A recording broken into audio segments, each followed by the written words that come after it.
드리기 위해서 오신 모든 분들이 기쁜 마음으로 하나님의 은혜가 충만하시기를 축원합니다. 우리 성경 구절 한 구절 더 읽겠습니다. 여호수아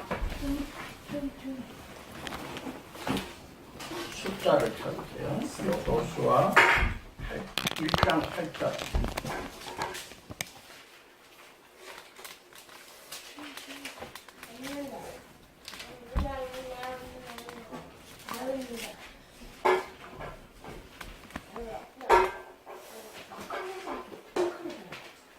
받으신 줄 알고 같이 읽겠습니다. 시작.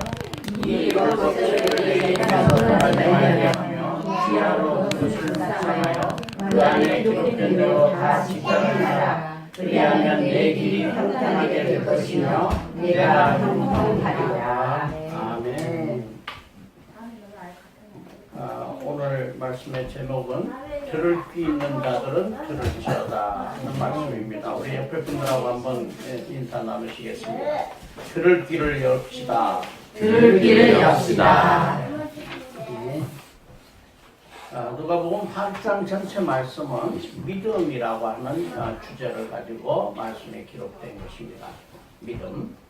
그 중에서 제일 먼저 앞부분에 나오는 것이 씨 뿌리는 자의 비유로 말씀하십니다. 이 씨 뿌리는 자의 비유는 마태복음, 마가복음, 누가복음 모두 다 기록이 되어 있습니다. 단지 조금 표현상의 차이는 있지만은 또 같은 내용이 기록되어 있다는 것입니다. 이 씨 뿌리는 자의 비유는 예수님이 그동안에 많은 말씀을 하실 때 비유 중에서 가장 으뜸가는 비유다라고 할 정도로 많이 인용되고, 또 여러분들도 아마 성경책을 많이 읽으셨고 또 그동안에 많이 들으신 말씀입니다. 조금 다른 관점에서 한번 이 씨 뿌리는 자의 말씀을 우리가 살펴보도록 하겠습니다. 씨 뿌리는 자라고 하는 것은 예수님 자신을 말씀하고 계십니다. 이 성경상에는. 그러나 현대적으로 볼 때 이 말씀을 선포하는 자들, 그리고 우리 교우들이 나가서 다른 사람에게 말씀을 전하는 자들 모두가 다 포함된 말씀이다 하는 것입니다. 당시에 씨 뿌리는 방법을 좀 이해를 해야 됩니다. 우리가 농사를 좀 지어 보신 분들, 텃밭을 갖고 보신 분들의 방법하고는 조금 달라요. 그래서 왜냐하면은 당시에는 이 씨를 뿌릴 때 우리는 밭을 갈아놓고 뿌리는데 이 팔레스타인 지역은 뿌려놓고 갈았어요. 그리고 씨를 뿌릴 때 그냥 이렇게 우리 손으로 뿌리듯이 뿌리는 것이 아니라 땅이 넓으니까 넓은 땅에 뿌리기 위해선 마루 위에다가 이런 엉지성지한 그 망태 같은 거를 넣고 거기다가 씨를 집어넣고 말을 막 돌아다니게 합니다. 그러고 막 돌아다니니까 씨가 떨어지겠죠. 그래서 그 씨가 길에도 떨어지고 또는 돌짝밭에 떨어지고 돌멩이 위에도 떨어지고 또 좋은 곳에 떨어지기도 하고 한다 하는 것을 비유로 말씀하신 겁니다. 그러니까 씨 뿌리는 방법을, 이 팔레스타인의 씨 뿌리는 방법을 우리가 이해해야 이 말씀의 의미를 정확하게 이해할 수 있다 하는 것입니다. 이때 뿌리는 씨는 하나님의 말씀을 이야기하고 있습니다. 이 네 가지 토양을 얘기하고 있는데 씨가 떨어진 곳이 네 가지 종류다. 하나는 길가에 떨어졌고 하나는 바위에 떨어졌고 마태복음과 마가복음에는 돌짝밭이라고 되어 있어요. 바위가 아니라. 그리고 가시덤불에 떨어진 거, 그리고 네 번째는 좋은 땅에 떨어졌다 하는 이 네 가지로 구분할 수가 있습니다. 예수님께서는 이 비유로 말씀을 하시고 이런 말씀을 하십니다. 너희들, 즉 제자들에게는 말씀하시기를 너희들은 천국의 비밀을 알도록 되었다.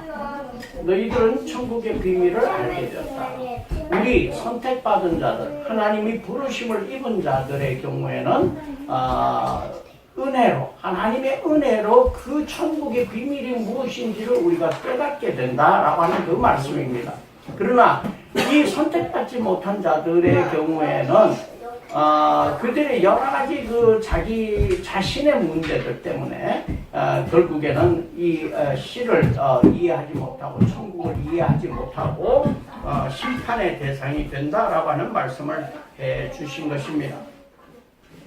당시의 그 메시아관과 천국관은 이렇습니다.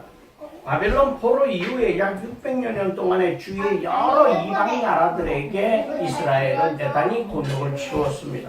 바벨론, 페르시아, 히랍, 로마 제국 등 많은 나라로부터 압제와 그리고 착취를 당하고 있었습니다. 그래서 메시아가 올 거라고 하는 구약 성경의 그 말씀을 믿고 메시아가 오시면 우리를 해방시킬 것이다. 그래서 이 모든 민족적인 순환으로부터 우리가 정치적으로 해방될 것이다 라고 하는 기대를 갖고 있었습니다.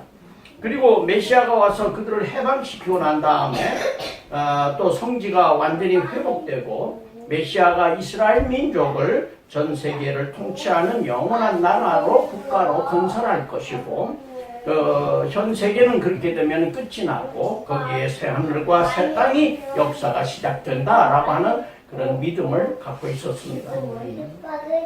천국은 그들 생각에는 필연적으로 정치, 군사, 경제 모든 면에 있어서 당대의 모든 세계 질서와 상황을 근본적으로 바꾸는 것이다. 메시아가 오셔서 이러한 상황을 다 바꾼다라고 믿고 있었던 것입니다.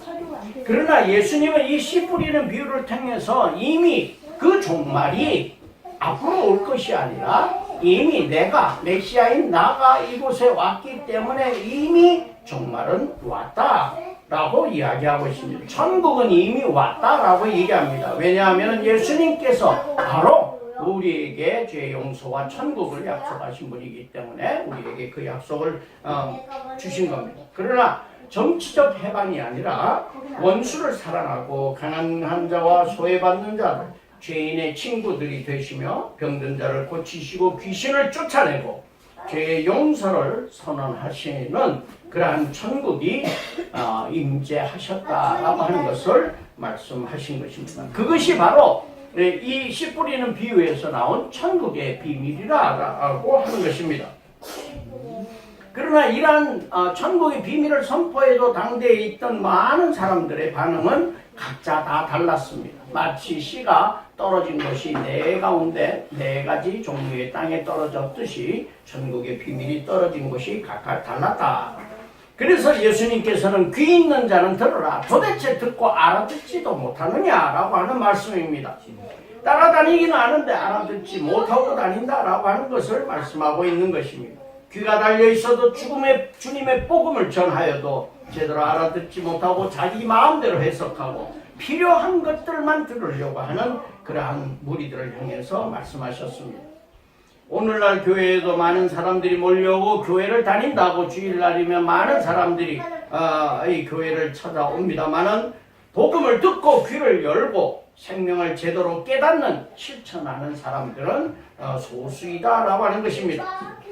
일부는 복음을 자기 편리한 대로 해석합니다. 자기의 교만한 마음으로 헤아려 봅니다. 유리하고 이익되는 말씀만 받아들이려고 합니다. 또 무슨 무당 예언자를 만나서 미래에 대한 불안을 해소하려고 하는 듯이 무당처럼 예언하는 사람들만 찾아다니는 사람들도 있습니다. 하나님을 믿는다고 사람들이 변하지 않고 사는 사람들입니다. 축복을 받으려고는 하는데 축복받기 위한 그러한 행위는 하지 않는 사람들입니다. 잘못된 신앙관,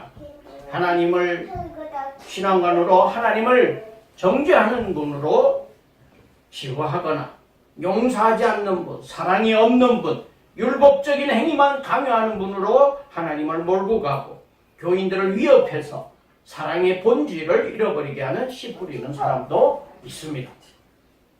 이 모두가 잘못된 신앙을 가진 사람들이라고 봅니다. 이 말씀 가운데 우리가 몇 가지 말씀을 구분해서 생각해 보겠는데 먼저 농부에 대한 얘기입니다. 농부는 씨를 뿌린다는 겁니다. 씨를 뿌릴 때 농부는 사명감을 가지고 뿌립니다. 농부는 농부 나름대로 이 사명감이 있습니다. 곡식을 사랑하는 마음, 과일을 사랑하는 마음, 그리고 새로운 결실을 기대하면서 태풍이 올지도 모르고 비바람이 쳐서 큰 비가 나가지고 다 떠내려가고 없어질지도 모르지만은 하나님에게 맡기고 자기의 사명을 다하는 것입니다. 열매를 잘 맺게 하기 위해서 노심초사합니다. 농부는 새벽에 논밭에 나가서 물꼬를 트고 김을 메고 잡초를 뽑아버립니다. 열매를 맺어 내년에 또 수확하도록 준비하는 마음을 가지고 매년 이것들이 똑같이 반복된다고 해도 농사를 짓는다고 일확천금하는 게 아니고 치부하는 것도 아닙니다. 그러나 맡겨진 사명을 충실하게 감당하는 분이 농부의 모습입니다. 우리 이 씨 뿌리는 농부의 모습처럼 복음을 전하는 사명자의 모습도 이러한 모습을 갖는다는 것입니다. 우리가 하나의 곡식을 먹을 때도 이 농부들이 얼마나 수고를 했는가, 하나의 과일을 먹을 때 농부들이 얼마나 수고했는가라고 하는 것을 사실 잘 못 느끼면서 먹고 마시게 되는데, 사실은 농부들은 엄청난 수고와 땀을 흘리게 되는 것이죠. 복음을 전하는 사명자들도 마찬가지입니다. 다른 사람들이 느끼지 못하는 갈등과 고민 속에서 사명감으로 복음을 전하려고 합니다. 씨앗이 열매 맺지 못하고 죽어버릴 수도 있다라고 하는 것을 알면서도 최선을 다하는 것이 복음을 전하는 사명자들의 모습입니다. 영리 목적으로 하는 대규모 싹군 농부가 아니라 내 텃밭에 조그마한 씨앗을 뿌리는 심정으로 복음을 전하는 사람들의 이 복음을 들어야 할 것입니다. 농부는 아무나 할 수 있다는 것이 아니듯이 이 복음을 전하는 사명자도 아무나 할 수 있는 것은 아니다라고 하는 것입니다. 주님도 그 무리들이 알아듣든지 못 알아듣든지 씨를 뿌리고 계셨습니다. 심지어 그들이 배신하였습니다. 십자가의 못을 박았습니다. 그래도 그들에게 복음을 전파하셨던 것입니다. 주님은 십자가 고통을 알고 계셨고 그들이 배신할 것을 알고 계셨지만 모든 인류를 사랑하시는 하나님의 사랑을 전파하기 위해서 이 씨 뿌리는 사명을 감당하셨던 것입니다. 두 번째, 씨 뿌린 씨가 더러는 길가에 떨어진다. 그래서 새가 와서 먹어버렸다라고 얘기하고 있습니다. 길가에 떨어진다는 것은 뿌리를 내리기 어려운 딱딱한 땅을 말하고 있습니다. 이것은 마음밭이 길가처럼 교만하고 완악하고 딱딱하다는 것입니다. 말씀을 듣기는 듣는데 처음부터 거부하고 듣기 시작합니다. 듣기 싫어합니다. 그러면서 뿌리 내리지 못하도록 뽑아버리는 그런 역할을 하는 것입니다. 이 길은 사람들이 다녀서 대단히 단단해진 땅을 의미하는데 처음부터 이 마음밭이 대단히 단단한 그러한 사람들, 배격하고 거부하는 마음 상태를 말하고 있습니다. 마음의 문을 열지 않는 것입니다. 마음의 문을 여는 것은 누구를 위한 것입니까?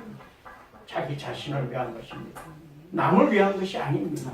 예수님을 위한 것이 아닙니다. 하나님을 위한 것이 아닙니다. 나를 구원하는 길입니다. 내가 살아나는 길입니다. 내가 생명을 갖는 길입니다. 내가 영생을 갖는 길입니다. 내 마음을 열어야 할 것입니다. 그리고 받아들여야 할 것입니다.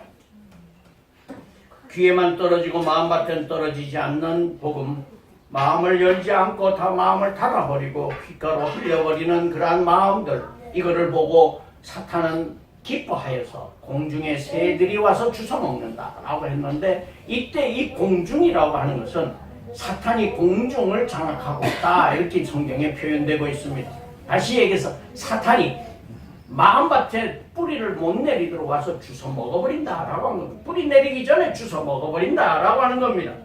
결국 악한 자는 사탄입니다. 그리고 또 악한 자는 내 마음 자신입니다. 본인 자신이 이 씨앗이 뿌리 내지를 못하도록 먹어버렸다라고 하는 겁니다. 던져버렸다라고 하는 겁니다. 그렇기 때문에 우리는 의심을 항상 가질 수 있습니다. 그러나 이 사탄은 우리에게 의심으로 유혹을 합니다. 정말 그럴 수 있느냐? 아담과 이브가 에덴 동산에서 제일 먼저 사탄의 유혹을 받을 때 받은 것이 의심의 유혹입니다. 정말 죽지 않을 거라고 했느냐? 하나님이 정말 죽지 않는다, 죽을 거라고 말씀하셨느냐? 라고 말하면서 의심하게 하고 정말 죽지 않는다, 안 죽을 것이다 라고 확신을 갖도록 만드는 것입니다. 마음을 단단하게 만드는 것입니다. 막아버리는 것입니다. 어떤 오페라 극장에서 공연이 끝난 다음에 요즘하고는 조금 다른 몇 시대가 좀 간 얘기입니다만은 어떤 그 여인이 전화가 왔어요. 귀부인이 오페라를 보고 난 다음에 전화를 했어요. 거기 그 매니저한테 전화를 해서 하는 얘기가, 내가 화장실에다가 다이아몬드 핀을 놓고 왔는데 그만 잊어버리고 그냥 왔다고, 혹시나 그게 있을까요? 라고 물어봤습니다. 그랬더니 이 지배인이, 제가 지금 가서 당장 확인해 보겠습니다, 조금만 기다리십시오. 그리고 전화를 이렇게 내려놓고, 그 당시에 핸드폰이 없었겠죠. 내려놓고는 쫓아갔습니다. 쫓아가서 보니까 마침 그 핀을 아무도 주워가지 않고 그 자리에 있었어요. 그래가지고 주워가지고 얼른 와가지고 기쁜 마음으로 와가지고 전화기를 딱 들었습니다. 사모님, 그랬더니 전화기가 끊어져 있었습니다. 이 귀부인은 그 화장실에 그거를 확인하러 간 사이에 지레 짐작합니다. 없을 거야. 누가 주워갔겠지. 그 이쁘게 생긴 걸 그냥 뒀겠어? 그러면서 기다리다가 조급증이 나서 끊어버렸던 것입니다. 그래서 전화번호도 남기지도 않았고 누구인지도 모르고, 그래서 그 여인은 결국 이 다이아몬드 핀을 찾지 못했고 이 다이아몬드 핀은 주인한테 돌아가지 못했던 것입니다. 인내로 기다려야 됩니다. 우리는 인내를 가지고, 믿음을 가지고, 인내를 가지고 기다려야 됩니다. 먼저 속단하고 끊어버리면 안 됩니다. 하나님께서 나에게 무슨 말씀을 해주기를 기다리는데 말씀해 주지 않는다, 또는 답답하다 라고 했다고 전화기를 끊어버리면, 하나님과 나의 관계를 끊어버리면 그걸로 모든 것을 다 잃어버리게 된다라고 하는 것입니다. 그래서 우리는 인내를 가지고 참고 기다려야 된다라고 하는 것입니다. 세 번째는, 결혼은 바위에 떨어진다 그랬고, 마태복음과 마가복음에 흙이 얕은 돌밭에 떨어진다라고 표현하고 있는데, 흙이 깊지 아니해서 싹이 곧 나오지만 해가 돋은 후에 뿌리가 없어서 깊이 막히지 못했기 때문에 말라 죽는다라고 하는 겁니다. 여러분들 얼마 전에, 몇 년 전에 우면산 사태를 잘 아실 겁니다. 우면산에 흙이 막 이렇게 쓸려 내려와가지고 막 사람들이 많이 죽고 아파트로 막 흙이 엄청나게 내려왔죠. 정말 놀라운 일이었습니다. 근데 그 이후에 이제 그 지질 조사를 한 사람들의 이야기를 들었는데, 보니까 우리나라의 토양은요, 산이요, 흙이 얕아요. 흙이 깊지 못하고 밑에 바로 바위가 있어요. 그게 돌산들입니다. 우리나라 산들이 대부분이 다 돌산들이에요. 그리고 흙이 깊지 못하기 때문에 뿌리를 깊이 못 내리고 있는 겁니다.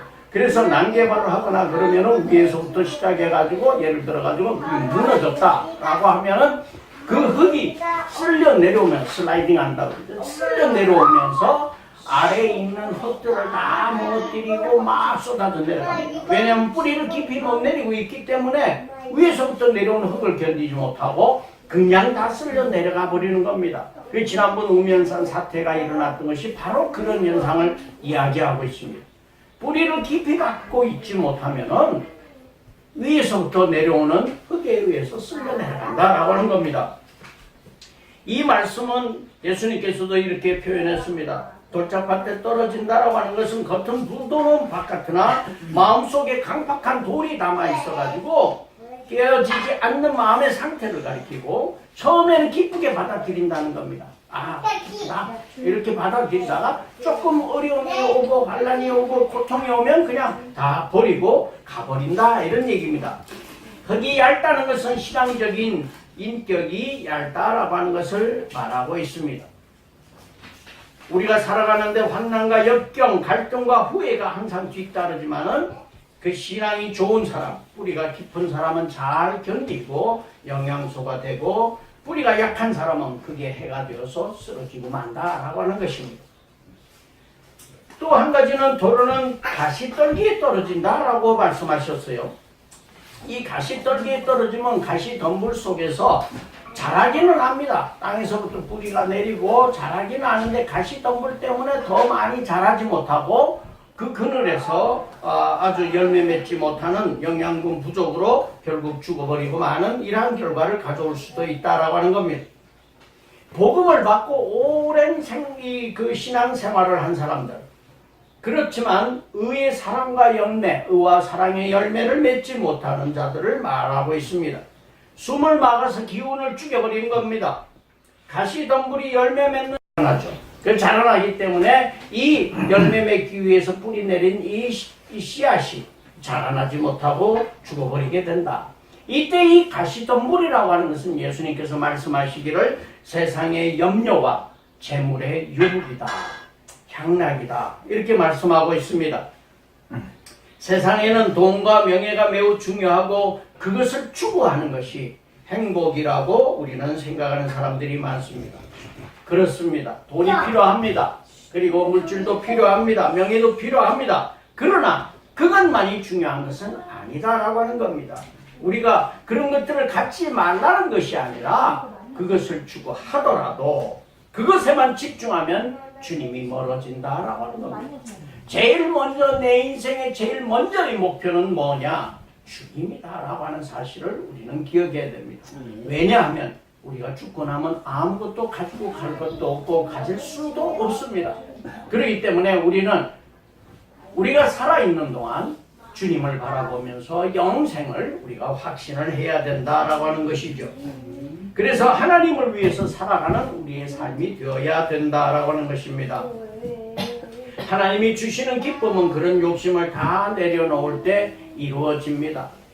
우리 교회에 이렇게 다니시는 분들 또는 이렇게 신앙을 가지고 계신 분들을 보면은 다른 분들하고 얼굴에서 광채가 다르죠. 표정이 다르죠. 교회를 열심히 다니는데도 얼굴이 찌그러져 있는 사람은 뭔가 세상 염려와 근심 속에 사로잡힌 겁니다. 그러나 이 염려와 근심을 내려놓고 주님을 바라보고 찬양할 때 우리는 맑은 얼굴, 맑은 마음, 맑은 표정이 이루어질 줄로 믿습니다. 요한복음 21장에 보면은 예수님이 부활하신 후에 디베랴 바닷가로 가십니다. 가서 고기 잡는 제자들을 만나죠. 그리고 사명을 주시고 베드로를 향해서 앞으로 베드로에게 박해가 올 것이다. 그리고 너는 그 박해를 받아 죽을 수도 있다라고 하는 이야기를 했습니다. 그랬더니 이 베드로가 하는 얘기가 주님을 3년 동안이나 따라다니고 수제자라고 하는 이 사람이 뭐라고 했느냐 그러면 주님 옆에 있는 요한을 바라보면서 주님 요한은 그러면 어떻게 됩니까? 라고 이제 물어봤어요. 그랬더니 주님이 얼마나 화가 나셨겠어요. 한번 생각해 보세요. 기껏 3년 동안 말씀을 전하고 그렇게 했는데도 불구하고 너는 박해를 받을 것이다. 그거를 준비하고 마음의 각오를 단단히 해라 하고 말씀하셨더니 요한은 어떻게 돼요? 그러면 요한이 죽거나 말거나 자기하고 무슨 관계가 있어서 요한은 어떻게 돼요? 예, 알겠습니다. 제가 사명 감당하겠습니다. 이런 표현이 아니라 남은 어떻게 되는가 그게 궁금한 거예요. 주님이 말씀하십니다. 요한이 어떻게 되든지 무슨 상관이 있느냐? 너는 나를 따르라 고 말씀을 하십니다. 이렇게 3년 동안을 다니면서도 마음이 돌짝같이 돼가지고 뿌리를 내리지 못하고 자라지 못하는 그런 믿음을 가졌던 것입니다. 그러나 성령이 함께 하시니 오순절 다락방에 성령이 함께 하시니 그가 변화되었습니다. 그리고 복음을 전파하는 귀한 사역을 감당하게 됩니다. 우리 마음밭에도 성령님이 함께 하시도록 우리는 마음을 열고 성령님을 받아들여야 합니다. 마지막으로 더러는 좋은 땅에 떨어짐에 100배의 결실을 맺었다라고 하는 것입니다. 천국은 좋은 땅에 떨어진 씨앗처럼 갑니다. 아름다운 열매를 맺는 것은 성령님이 함께 하셔야 열매가 맺어진다라고 하는 것입니다. 그러도록 우리는 좋은 땅이 되어야 됩니다. 좋은 땅이라고 하는 것은 착하고 좋은 마음이어야 된다라고 하는 것이죠. 예수님을 따르던 제자들이 많이 있었고 12제자들 중에는 배신한 사람도 있었고 예수님 십자가 고난 후에는 에이 다 때려치워라 그러고는 다들 고기 잡으러 배 타러 전부 가버린 이런 사람들이었지만은 예수님을 따라다니던 사람 중에 오늘 1절부터 4절 말씀 가운데 나온 막달라 마리아와 요한나와 수잔나는 예수님을 따라다니면서 그 복음이 마음밭에 옥토에 떨어져서 씨앗을 맺고 열매를 맺었기 때문에 이들은 끝까지 예수님 십자가에 있을 때도 이들이 보았고 예수님이 부활하신 후 처음 만난 사람도 이들이 만났던 것입니다. 옥토에 떨어진 이 사람들, 그래서 말씀이 옥토에 떨어져서 열매 맺은 이 사람들은 예수님과 제자들을 잘 섬기는 여인들이었습니다. 이 하나님의 말씀이 여인들이 없었다면, 당시에 팔레스타인에 그 여인들이 없었다면 복음이 전파되지 못했던 것입니다. 우리나라에도 이 기독교회가 많은 남성들이 이 복음을 전파하고 하였습니다만 그 뒤에 있는 여성들이 없었다면 이 복음도 씨앗을 맺지 못했으리라고 생각이 됩니다. 좋은 땅은 어린아이와 같은 믿음을 가진 자들입니다. 어린아이처럼 순수하게 말씀을 받아들여야 씨앗이 열매 맺는 것입니다. 어른이 되어서 사실은 말씀을 듣고 변화한다는 것은 쉽진 않습니다. 왜냐하면 자기 마음속에 고집도 있고 여러 가지 판단과 여러 가지 경험과 이런 것들이 막 뒤범벅이 되어 있기 때문에 그렇습니다. 그래서 우리는 이 변화는 쉽지 않지만 베드로가 변했듯이 성령님이 우리와 함께 하신다면 우리도 변화한다라고 하는 것입니다. 또 좋은 땅에 심어진 뿌려진 이 열매는 인내를 가지고 기다려야 된다라고 하는 것입니다. 사실 인내의 뿌리는 하나님입니다. 하나님은 인내하시는 분이십니다. 사랑의 하나님이시지만은 인내하고 참으시는 하나님이십니다. 하나님 아버지는 탕자를 기다리셨습니다. 그리고 인내하면서 기다렸던 것입니다. 그래서 사랑을 베푸신 것이죠. 또 제자들을 참으시고 제자들이 배신하고 제자들이 떠나갔지만 그들을 참으시고 그들을 찾아가시고 그들에게 다시 한번 사명을 부여하시는 것입니다. 인내하신 것입니다. 하늘에서 만나를 이스라엘 백성들이 광야를 헤맬 때에 만나를 주시는데 하루치만 주었습니다. 하루치만 준 것은 매일매일 하늘을 바라보도록 인내하도록 하루치만 주었던 것입니다. 욥은 불행 가운데 있었더라도 하나님을 원망하지 않았습니다. 그리고 믿음으로 인내하며 기다려서 하나님이 회복시켜주는 그러한 은혜를 체험했던 것입니다. 우리 야고보서 5장 7절에서 8절 말씀에 이런 말씀이 있습니다. 그러므로 형제들아 주께서 강림하시기까지 길이 참으라. 보라, 농부가 땅에서 나는 귀한 열매를 바라고 길이 참아 이른 비와 늦은 비를 기다리나니 너희도 길이 참고 마음을 굳건하게 하라. 주의 강림이 가까우니라. 말씀하고 있습니다. 기다려야 된다라고 하는 것입니다. 이 말씀을 하면은 또 금방 의심하는 사람들은 겁니다. 아니 지금 2000년이 지났는데 예수님이 오신 지가 2000년이 지났는데 기다리라고? 강림할 날이 가까웠다 생각하면은 그 마음밭이 돌짝밭이 되는 것입니다. 받아들여야 합니다. 왜냐하면 우리 인간들은 하나님의 뜻을 100% 알 수 없기 때문에 그것을 그대로 받아들여야 하는 것입니다. 대만의 역사학자 중에 백양이라는 사람이 있는데 이 사람의 글 가운데 이런 말이 있습니다. 누가 어느 나라 사람들이 잘 인내하고 잘 참는가 보자. 그래서 일본 사람, 미국 사람, 중국 사람 세 사람을 갖다 돼지 우리에다 집어넣습니다. 그래가지고 밀폐된 돼지 우리에다 집어넣고 꽉 잠궈버렸어요. 그리고 누가 오래 참나 보자 그랬더니 들어가자마자 일본 사람은 도저히 못 견디겠다 문을 두드리고 난리를 쳐가지고 튀어나왔습니다. 미국 사람은 조금 견디는 듯 하더니 또 튀어나왔습니다. 중국 사람은 나오지도 않고 있어요. 1시간이 가고 2시간이 가고 아무리 기다려도 하루가 가고 이틀이 가도 안 나와요. 그래서 문을 열고 들어가 보니까요. 돼지를 베개로 삼아서 잠을 자고 있었습니다. 이게 중국 사람의 본성이다라고 얘기합니다. 그게 중국 사람들의 저력이다라고 얘기하고 있습니다. 만만디라는 표현이 있죠. 만만디. 인내하고 견뎌야 된다라고 하는 것입니다. 우리가 하나님을 믿는 것도 우리가 어려움이 있을 때, 고난이 있을 때 그 고난을 즐기고 감사하고 견뎌내야 승리합니다. 이 고난의 의미를 우리는 잘 알지 못합니다. 하나님이 이 고난이 무엇 때문에 너에게 준 고난이다 라고 우리에게 명확하게 말씀하지는 않지만 하나님은 선하신 분이라는 걸 믿어야 하는 것입니다. 하나님은 우리에게 사랑을 베푸시는 분이라는 걸 믿고 우리가 의지할 때 신뢰할 수가 있는 것입니다. 어떤 고난도 하나님이 나에게 주신 가장 선한 것이다 라고 우리는 기도할 수가 있는 것입니다. 이렇게 복음을 들은 자들이 취해야 할 행동은 마지막 절에 나오는 등경 위의 불입니다. 등경 위에 불을 켜놓고 등잔불을 켜놓고 어디 밑에다 두거나 덮어두지 아니하고 위에 둔다라고 하는 것은 등경 위에 둔다라고 하는 것은 뭘 말하고 있습니까? 그것은 복음을 전하라고 하는 것입니다. 남들이 보도록 빛이라고 하는 건 말씀입니다. 빛은 말씀이에요. 말씀을 전하라고 다른 사람에게 빛이 비춰지도록 전하라고 말씀하고 있는 것입니다.